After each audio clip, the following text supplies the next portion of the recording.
बच्चों, हमारा mechanical properties of solids वाला यानी इलास्टिसिटी वाला लेक्चर लगभग कंप्लीट हो गया था। उसमें दो छोटी छोटी बातें बची थी, वो मैं बता देता हूँ। तो देखिए, ये जो है ना मैकेनिकल प्रॉपर्टीज ऑफ मैटर वाला जो चैप्टर था, सॉलिड वाला, solids, mechanical properties of solids.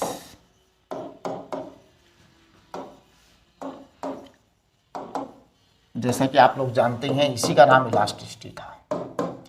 इसके दो लेक्चर आपके पास में आ चुके हैं, लेक्चर 1 एंड लेक्चर 2, ये दोनों आपके पास आ चुके हैं। तो इन दोनों को जो है ना आपको नोट्स बना ही लेना है। अब एक छोटी सी बात इसमें बची हुई है, वो बची हुई है, देखिए आपका फॉर्मूला चार्ट खोलिए, लास्ट के अंदर increment in the length due to own weight of the wire. एक वायर है या सिलेंडर है, मान लो, जैसे मान लो ये आपके घर की छत है, ठीक है जी। अब इस छत से हमने एक वायर लटका दिया या एक रॉड लटका दी। वायर या रॉड एक ही बात है ना, कोई अंतर नहीं है वायर और रॉड में। तो ये मान लो एक वायर है या एक रॉड है, ठीक है जी। अब इस रॉड का अपने वेट के कारण इस रॉड में इलोंगेशन आता है। ये रॉड लंबी होती है अपने वेट के कारण, तो कितनी लंबी होगी ये हमको बताना है। तो देखो, मान लो इस रॉड की टोटल लंबाई जो है ना कैपिटल एल है, ठीक है जी। तो इस रॉड की जो टोटल लंबाई है ना उसको हम मान लेते हैं कैपिटल एल। इसका टोटल मास हम मान लेते हैं कैपिटल एम। तो बताइए लीनियर मास डेंसिटी कितनी आएगी?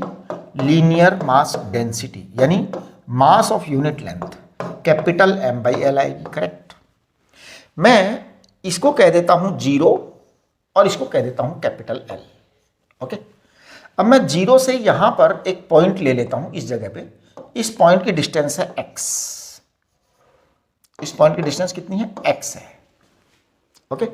चलिए x डिस्टेंस वाली जो लेंथ है ना उसका मास बताइए। तो mass of x length of the rod, है ना, रॉड हो या वायर हो उससे कोई फर्क नहीं पड़ता। Mass of x length of the rod, तो कितना है mass of the x length? Mass of the x length आएगा लैम्डा इंटू एक्स, यानी capital M by L into x. ये मास आ गया, ये मास आ गया। तो फोर्स कितना हो गया? फोर्स हो गया है mg। mg को हम बोलेंगे capital M by L into X into G. इतना फोर्स लग रहा है x हाइट, x डिस्टेंस पर। तो ये जो पर्टिकुलर जगह है ना इस पर इतना फोर्स लग रहा है ना। So stress eight x position,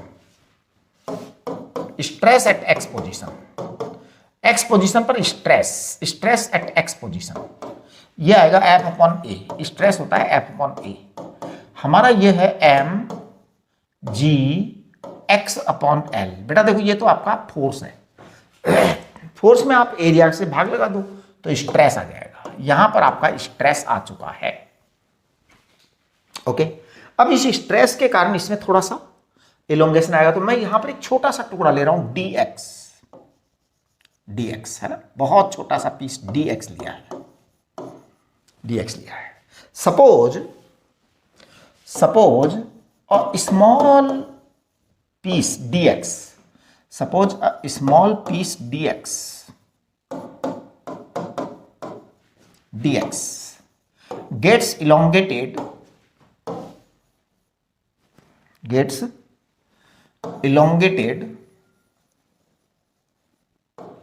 suppose a small piece dx gets elongated by small amount dl,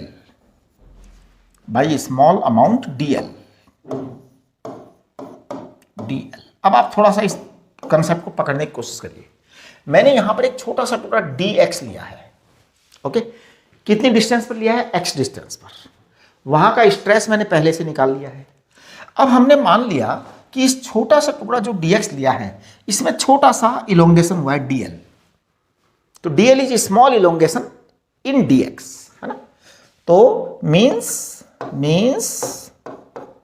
dl is small elongation, dl is small elongation dl is a small elongation in dx, तो dx में small elongation है, right. अच्छा, अब जब ये आपके पास में है तो मैं कहूंगा स्ट्रेन। स्ट्रेन क्या आएगा? स्ट्रेन आएगा change in length upon initial length. तो dl आपकी लेंथ में चेंज आया है, इनिशियल लेंथ आपकी dx है, ये आपका स्ट्रेन आ गया। इलोंगेशन अपॉन, तो आपकी dx लेंथ में dl का इलोंगेशन आया, तो ये हमने निकाल दिया। अब देखिए आपके पास स्ट्रेन आ गया, आपके पास स्ट्रेस आ गया है। अब आपको y पता है, y यानी यंग्स मॉडुलस, y माने यंग्स मॉडुलस। यंग्स मॉडुलस होता है बेटा स्ट्रेस अपॉन स्ट्रेन। स्ट्रेस आपको पहले से ही पता है, mgx l अपॉन a, ये आपका स्ट्रेस था बेटा। स्ट्रेन आपने अब पता कर लिया, तो स्ट्रेन को आप यहां पे लिख दो dl अपॉन dx, आपके पास में स्ट्रेन आ गया, करेक्ट। अब इसको मैं लिख दे रहा हूं, आप जरा चेक करना, mgx dx upon capital L A into DL, ये आपके पास आ गया। ये DL क्या है? DL is change in small length dx, DL is change in small length dx। तो मैं इसको कहूंगा कि DL इक्वल टू आ गया है capital mg x upon L A upon L A, और यहां dx है। आप इसको इंटीग्रेट कर दीजिए, इसको इंटीग्रेट करेंगे ना तो dl, अब आप इसकी इंटीग्रेशन की लिमिट लगाइए 0 से लेके कैपिटल L तक, तो ये आपका टोटल इंटीग्रेशन, टोटल आ जाएगा लेंथ। तो d delta L is total elongation in complete rod, total elongation in complete rod. Complete rod और वायर जो भी है ना, दोनों के लिए एक ही बात आएगी। तो इसको मैं कह दूंगा आपका कैपिटल mg कॉमन, L भी कॉमन, A भी कॉमन। इंटीग्रेशन में केवल x dx रह गया और लिमिट रह गई है 0 से लेके कैपिटल L तक। जब आप इसको इंटीग्रेट करेंगे तो it will come mg L upon A। x का इंटीग्रेशन करेंगे x स्क्वायर बाई 2 आएगा बेटा, x स्क्वायर बाई 2 आएगा, और इसको 0 से लेके कैपिटल L तक कर दो, तो ये आ जाएगा capital mg upon L A into L square by 2. So certainly this will come mg L upon 2a। अरे एक मिनट, a y भी तो आएगा, हमने y छोड़ दिया। देखो dl आप y लिखिए, है ना, तो ये y भी आएगा, y भी आएगा। तो ये a y एंड 2 आ गया। चेक करिए आपका आंसर, देखो mg L correct upon 2a/, बिल्कुल यही है। अब देखो इसको इन्होंने जो है ना यहाँ पे फॉर्मूला, जो आपके फॉर्मूला चार्ट में दे रखा है ना, इसको इन्होंने अलग तरह से लिखा है, कुछ नहीं लिखा है इन्होंने, वॉल्यूम इंटू डेंसिटी किया है। तो देखो आप m को कह सकते हो रो इंटू वॉल्यूम। वॉल्यूम क्या होता है? a into L, G L upon twice a/, ये लो जी।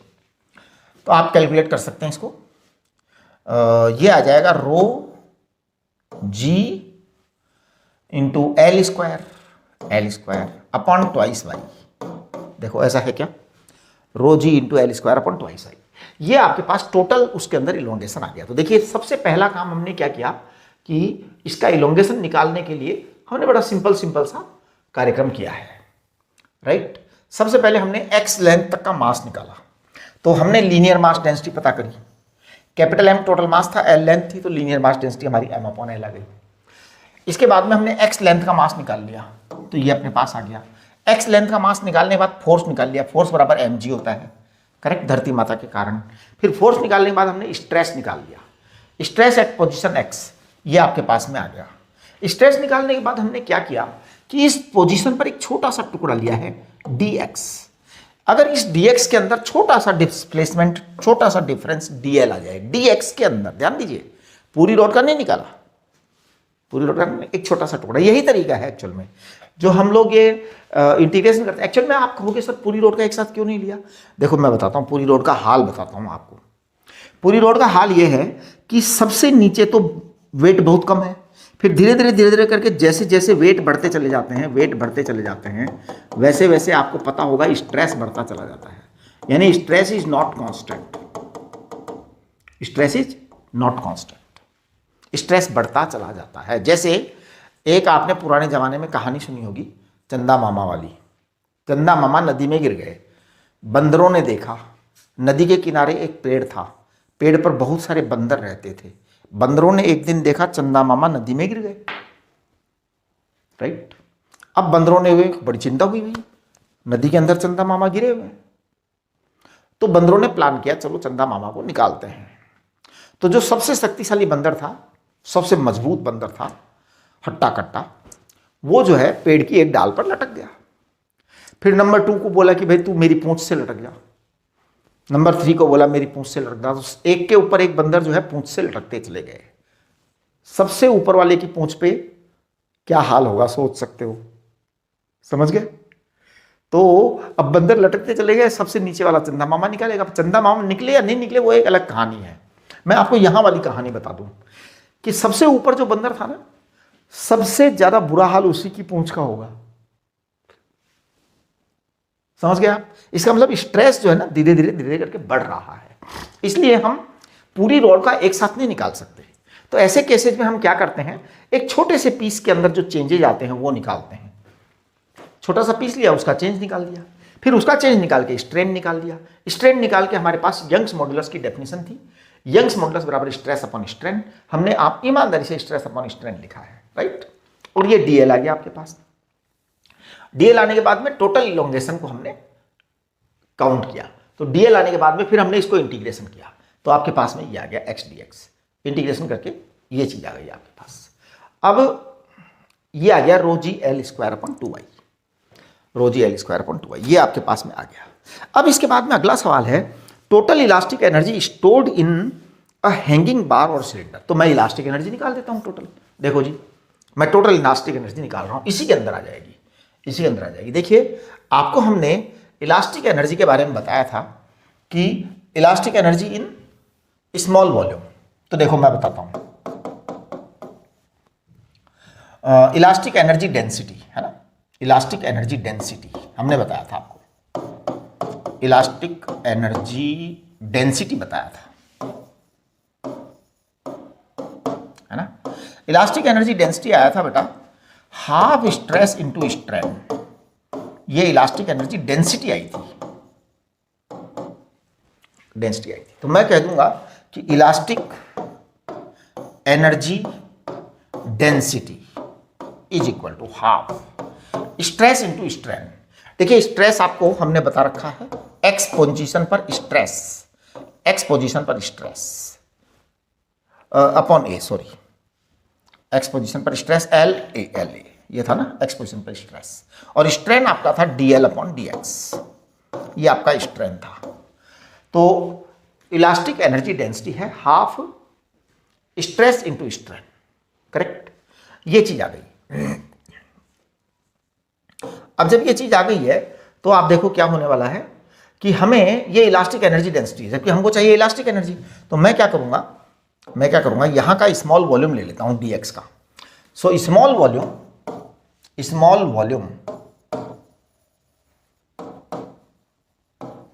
Of small length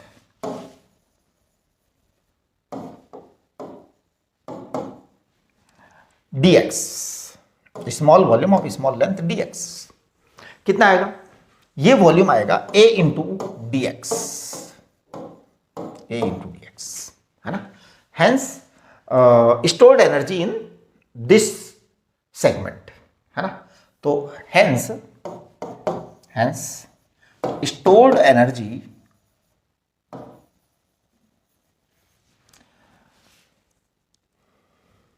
in this volume, ठीक है। तो कितनी आएगी stored energy in this volume, देखो आपकी इलास्टिक एनर्जी डेंसिटी को आप वॉल्यूम से मल्टीप्लाई कर दीजिए। तो half capital M G into X है बेटा, और अपॉन एल ए है, राइट। और ये D L upon D x है, ठीक है, D L upon D x है, ओके। और अब आप इसको ए डी एक्स लिख दीजिए, लिख दिया ना। जैसे आपने इसको ADX लिखा तो ये ADX गायब हो गया। ये आपकी stored energy in this volume, small volume के अंदर आ गई, स्मॉल वॉल्यूम की एनर्जी आ गई। तो देखिए आप इसको कह दीजिए D, it is not complete energy, it is D, small energy in small volume. तो ध्यान दो, small energy in small volume, in small volume, बहुत छोटे से वॉल्यूम में बहुत छोटी सी एनर्जी है। तो वो है आपकी 1/2 capital M G X upon capital L into D L. ये है जी, ये है डी एल, करेक्ट। अच्छा, अब मैं डी एल की जो वैल्यू है ना वो पता है कहाँ से उठा के लिखूंगा, मैं लिख रहा हूँ, देखना डी एल की value capital M G upon L, capital M G X upon L है ना। ये तो बेटा ये आ गया आपका, है ना। कैलकुलेशंस चेक कर लीजिए। डीएल की वैल्यू मैं लिखने जा रहा हूं, देखो मैं डीएल की वैल्यू लेके आ रहा हूं, कहां से लेके आऊंगा अभी देखना। देखो जी, देखो जी, डीएल आ रहा है, डीएल लेके आ रहा हूं, डीएल लेके आ रहा हूं। कहां है ये डीएल? ये रखा, ये रखा डीएल, दिस डीएल, देखो ये रखा डीएल, ये वाला जो है ना ये डीएल है। तो मैं डीएल को लिख रहा हूं, देखो क्या डीएल है यहां पर, M G X upon capital M G X upon L A Y into D X. ये आपका डीएल है, ये आपका डीएल है। इस डीएल को मैं वहां लिखूंगा, हाँ, डीएल की value I will put there, okay, कर दे रहा हूं। देखो डीएल की वैल्यू लिख रहा हूं, M G X D X upon capital L A Y है क्या, है ना। मेरे को याद नहीं रहता तो आप जरा एक बार चेक कर लो, यहां भी यही वैल्यू है क्या, कैपिटल एल ए, एक बार देखो जरा,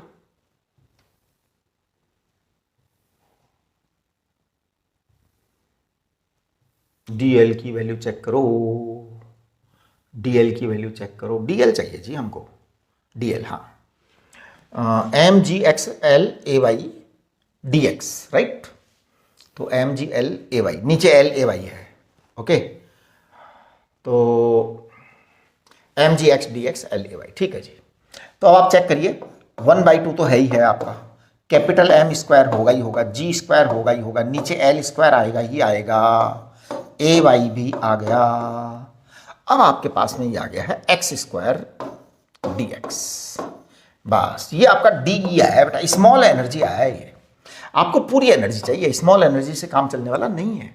ये स्मॉल एनर्जी उस छोटे से टुकड़े में आई है, छोटे से टुकड़े में आई है। हम इसको इंटीग्रेट कर देते हैं, तो ये आपके पास में टोटल एनर्जी आ जाएगी, टोटल इलास्टिक एनर्जी, है ना, हाँ, E total, that is total elastic energy stored, total elastic energy stored पूरी आ जाएगी आपको इन दी वायर और रॉड, वायर और रॉड, इसमें टोटल इलास्टिक एनर्जी स्टोर्ड आएगी, है ना। चलिए, तो आपके पास में ई टोटल आ जाएगा, ई टोटल आपके पास में आ रहा है, मैं लिख रहा हूं इसको। अब आप इसकी लिमिट जो है ना 0 से लेके कैपिटल एल तक लगा दो, M square G square and 2 है बेटा, ए वाई भी आएगा, है ना। अब इसको लिखेंगे आप तो एल क्यूब अपॉन 3 आएगा इसका, तो आपका एल अपॉन 3 आएगा, मतलब ये एल स्क्वायर कट जाएगा, देखो ये एल स्क्वायर था, वो एल क्यूब अपॉन 3 आएगा, तो आप काट दीजिए उसको, ये वाला एल स्क्वायर और ये एल क्यूब अपॉन 3 आएगा लिमिट रखने पर। एक्स स्क्वायर का इंटीग्रेशन क्या आता है, देखो मैं यहाँ कर देता हूँ, है ना, half M square G square upon capital L square A Y, it is equal to L cube upon 3। तो आपका ये रिजल्ट इस तरह से आएगा, फिर ये आएगा 1/6 M square G square capital L upon ए वाई। देखना जरा, ये टोटल इलास्टिक एनर्जी है क्या, ये टोटल इलास्टिक एनर्जी है,